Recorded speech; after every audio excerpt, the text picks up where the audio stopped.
दोस्तों, आज मैं प्रे मूवी को एक्सप्लेन करूंगा जो 2007 में आई थी एंड इसकी IMDb रेटिंग है 4.7 स्टार आउट ऑफ 10। तो कहानी की शुरुआत में हम जंगल में कुछ जानवरों को देखते हैं जो एक शेर से अपना जान बचाकर भाग रहे होते हैं। तभी वो शेर एक जेब्रे को मारकर खाने लगते हैं। इसके बाद हम एक हवाई जहाज को उसी जंगल में लैंड करते हुए देखते हैं। जहाज के अंदर से टॉम की फैमिली बाहर निकलती है, जिसमें टॉम की वाइफ का नाम एमी होता है और उसके साथ उसके 2 बच्चे भी होते हैं। बेटे का नाम डेविड और बेटी का नाम जेसिका होता है। अब ये सब एक गाड़ी में बैठकर जंगल में घूमते हुए आगे की तरफ जाने लगते हैं। रास्ते में इन्हें वहाँ पर बहुत से जानवर भी दिखाई देते हैं, जिनका डेविड कुछ फोटो क्लिक करता है। जानवरों को देखकर ये सब काफी खुश होते हैं। फिर ये सभी एक हॉस्टल तक पहुँचते हैं, जहाँ पर टॉम और एमी स्विमिंग पूल में नहाने लगते हैं। इसके बाद रात में ये सभी लोग डिनर करने लगते हैं, पर जेसिका टॉम से घर जाने के लिए बोलती है। तभी एमी और जेसिका से किसी बात को लेकर बहस हो जाता है, जिसके बाद जेसिका वहाँ से चली जाती है। दरअसल एमी उन दोनों बच्चों की सौतेली माँ होती है, इसीलिए जेसिका एमी को ज्यादा पसंद नहीं करती थी। इसके बाद टॉम जेसिका को समझाने की कोशिश करता है, पर जेसिका टॉम से घर जाने के लिए बोलती है, क्योंकि वो यहाँ पर एमी के साथ और ज्यादा टाइम स्पेंड नहीं करना चाहती थी। खैर, अब अगले दिन सुबह टॉम अपनी फैमिली को जंगल की सैर कराने के लिए एक गार्ड के पास जाता है, जिसका नाम ब्रायन होता है। टॉम की फैमिली ब्रायन की गाड़ी में बैठ जाती है, पर टॉम उन सबके साथ नहीं जाता, क्योंकि उसे वहाँ पर कुछ जरूरी काम होता है। इसके बाद ये सभी जंगल की तरफ निकल पड़ते हैं। ब्रायन इन सबको जंगल के अलग अलग लोकेशन में घुमाता है और यहाँ पर रहने वाले जानवरों के बारे में भी बताता है। फिर रास्ते में डेविड ब्रायन को गाड़ी रोकने के लिए बोलता है, क्योंकि उसे वॉशरूम जाना होता है, पर जंगल में खतरा हो सकता था, इसलिए ब्रायन भी उसके पीछे अपनी गन लेकर जाता है। फिर जब डेविड हल्का हो रहा होता है, तभी ब्रायन को झाड़ियों में एक शेर दिखाई देता है, जिसे वो गन पॉइंट पर ले लेता है। इधर जेसिका और एमी को लगता है कि ब्रायन ने डेविड को ही गन पॉइंट पर लिया है, पर तभी इन्हें वहाँ पर शेर दिखाई देता है, जिसे देखकर ये दोनों काफी डर जाती हैं। इसके बाद एमी गाड़ी की चाबी ढूंढने लगती है, पर गाड़ी की चाबी ब्रायन के पास थी, इसलिए ये दोनों और भी ज्यादा घबरा जाती हैं। इसके बाद एमी गाड़ी से बाहर निकलकर इन्हें तेजी से आवाज देने लगती है। इधर ब्रायन डेविड को वहाँ से भागने के लिए बोलता है। फिर डेविड वहाँ से भागता हुआ गाड़ी के पास पहुँचता है, जिसके बाद डेविड और एमी गाड़ी के अंदर आ जाते हैं। लेकिन ब्रायन गाड़ी के अंदर आने वाला होता है कि तभी वो शेर उसे पकड़कर बुरी तरीके से मारने लगता है। देखते ही देखते ब्रायन को वो शेर मारकर खा जाता है। ये सब देखकर ये तीनों काफी ज्यादा डर जाती हैं और तभी इनकी गाड़ी पर वो शेर हमला करता है और यहाँ से उस डेड बॉडी को लेकर चला जाता है। इसके बाद एमी अपने फोन से हेल्प के लिए कांटेक्ट करने की कोशिश करती है, पर उसके फोन में कोई भी नेटवर्क सिग्नल नहीं होता। ये देखकर जेसिका एमी से कहती है कि अब हमारा बचना काफी मुश्किल है, क्योंकि अब वो शेर हमें भी मार देंगे। पर एमी उसे समझाने की कोशिश करती है। इसी बीच इनके गाड़ी के ऊपर एक शेर चढ़ जाता है, जो इनके गाड़ी की छत को तोड़ने लगता है। अब शेर के जोर जोर से झटकने के कारण इनके गाड़ी के कांच भी टूटने लगते हैं। ये देखकर सभी काफी ज्यादा डर जाते हैं। इसके बाद वो शेर गाड़ी के बोनट पर आ जाता है और उन शीशे में से इन तीनों को देखने लगता है।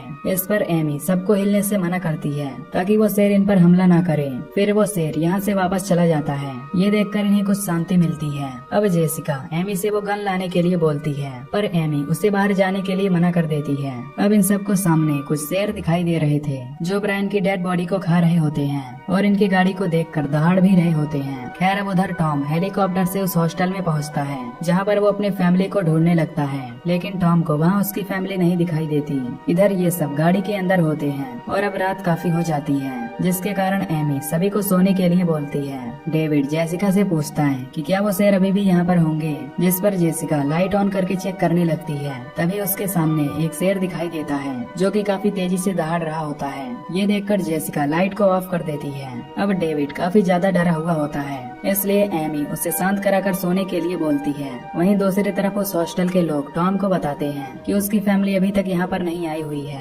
अब ये लोग टॉम से कहते हैं कि सुबह होते ही सभी लोग टॉम की फैमिली को ढूंढने के लिए जाएंगे, पर टॉम इनकी बात से गुस्सा होता है, क्योंकि वो अपनी फैमिली को खोना नहीं चाहता था। इसके बाद एक लेडी टॉम को एक आदमी से कांटेक्ट करवाती है, जिसका नाम क्रॉफोर्ड होता है। फिर टॉम क्रॉफोर्ड से हेल्प मांगता है, पर वो इस समय उसकी हेल्प करने के लिए मना कर देता है, क्योंकि उस समय काफी तेज बारिश हो रही थी। अब जंगल में भी काफी बारिश हो रही होती है। इसी बीच डेविड की आंखें खुल जाती हैं और वो डोर को ओपन करके बारिश के पानी को पीने लगता है। इस पर एमी उसे डोर ओपन करने से मना करती है और फिर ये सब विंडो से बारिश का पानी पीने लगते हैं। अब अगले दिन सुबह टॉम उन सबके साथ हेलीकॉप्टर से अपनी फैमिली को ढूंढने के लिए जाने का फैसला करता है, पर उस हेलीकॉप्टर में केवल 2 लोग ही बैठ सकते थे। इसलिए वो दोनों टॉम को यहीं रहने के लिए बोलते हैं और फिर यहाँ से ये दोनों चले जाते हैं। फिर टॉम उस लेडी के पास जाता है और क्रॉफोर्ड के बारे में पूछता है कि उसे क्रॉफोर्ड कहाँ मिलेगा। उधर सुबह जब डेविड की आंखें खुलती हैं तो उससे बाहर गाड़ी की चाबी दिखाई देती है। डेविड सबको वो चाबी दिखाता है जिसे देखकर ये तीनों काफी खुश होते हैं।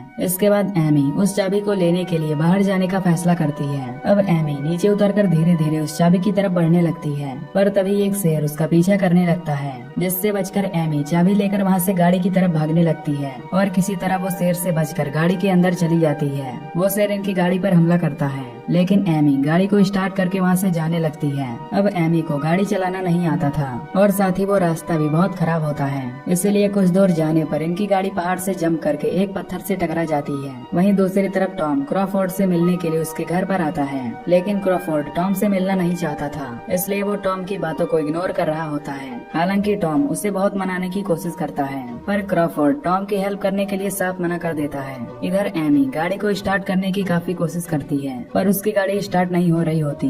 ये देखकर ये तीनों काफी ज्यादा घबरा जाते हैं। उधर टॉम किसी तरह क्रॉफोर्ड को मना लेता है और वो दोनों उन्हें ढूंढने के लिए जंगल की तरफ निकल पड़ते हैं। वहीं दूसरी तरफ वो हेलीकॉप्टर भी इन जंगलों में पहुंच जाता है, लेकिन उसके अंदर बैठे लोग इन्हें नहीं देख पाते हैं। जेसिका हेलीकॉप्टर की आवाज सुनकर गाड़ी से बाहर जाने लगती है, पर एमी उसे बाहर जाने से मना करती है। पर जेसिका जबरदस्ती ही गाड़ी से बाहर निकल जाती है और उस हेलीकॉप्टर से हेल्प मांगने की कोशिश करती है। जेसिका को बाहर देख एमी भी उसके पास जाती है, लेकिन वो हेलीकॉप्टर यहाँ से जा चुका था, इसीलिए ये दोनों काफी ज्यादा उदास हो जाती हैं। एमी जेसिका को शांत कराने की कोशिश करती है, पर तभी वहाँ पर एक शेर इनकी तरफ तेजी से आगे बढ़ने लगता है, जिसे देखकर ये काफी ज्यादा डर जाती हैं। लेकिन इसी बीच कोई शेर पर हमला करता है, जिससे वो शेर घायल होकर वहीं पर गिर जाता है। फिर हम दो जंगली लोगों को देखते हैं जिन्होंने ही उस शेर पर हमला किया होता है। एमी उन लोगों से हेल्प मांगती है, पर वो जंगली लोग इनकी बातों को नहीं समझ पाते, जिसके बाद वो लोग उस शेर की खाल को निकालने लगते हैं। अब एमी और जेसिका उन लोगों के पास जाती हैं और उनसे पानी मांगने की कोशिश करती हैं। इस पर उनमें से एक आदमी जेसिका को अपने साथ चलने के लिए बोलता है, लेकिन एमी जेसिका को उसके साथ जाने के लिए मना करती है,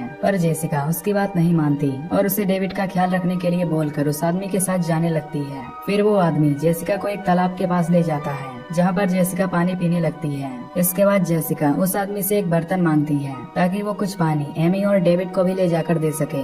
अब वो आदमी लकड़ियों के बने कुछ बर्तन जेसिका को देता है, जिसमें जेसिका पानी भरने लगती है। तभी इसी बीच इन्हें गोली चलने की आवाज सुनाई देती है, जिसकी वजह से सभी जानवर इधर उधर भाग रहे होते हैं। गोली की आवाज सुनकर जेसिका और वो आदमी दोनों पानी लेकर वहाँ से भागते हैं। फिर जेसिका किसी तरह गाड़ी के अंदर चली जाती है, लेकिन वो आदमी अपने दूसरे साथी को ढूंढने के लिए जंगल की तरफ जाने लगता है। वहीं दूसरी तरफ टॉम और क्रॉफोर्ड उन सबको ढूंढ रहे होते हैं, लेकिन अभी तक उन्हें दूर दूर तक कोई भी नहीं दिखाई दे रहा होता। अब रात काफी हो जाती है, जिसके बाद जेसिका और एमी आपस में बात कर रही होती हैं कि अचानक से इन्हें किसी के आने की आवाज सुनाई देती है। विंडो से बाहर देखने पर इन्हें वही आदमी दिखाई देता है जो उन शेरों को हंट कर रहा था। उसे देखकर ये दोनों उसको गाड़ी के अंदर बुला लेती हैं। अंदर आने पर ये लोग काफी डर चुके होते हैं। इसी बीच वहाँ पर एक शेर इनके गाड़ी पर हमला कर देता है और वो शेर उस आदमी को अपनी तरफ खींचने लगता है, जिसे ये दोनों बचाने की काफी कोशिश करती हैं, लेकिन वो शेर उस आदमी को बाहर खींचकर जान से मार देता है। खैर अब अगले दिन सुबह जेसिका उन सभी से कहती है कि हम सब कब तक यहाँ पर ऐसे पड़े रहेंगे,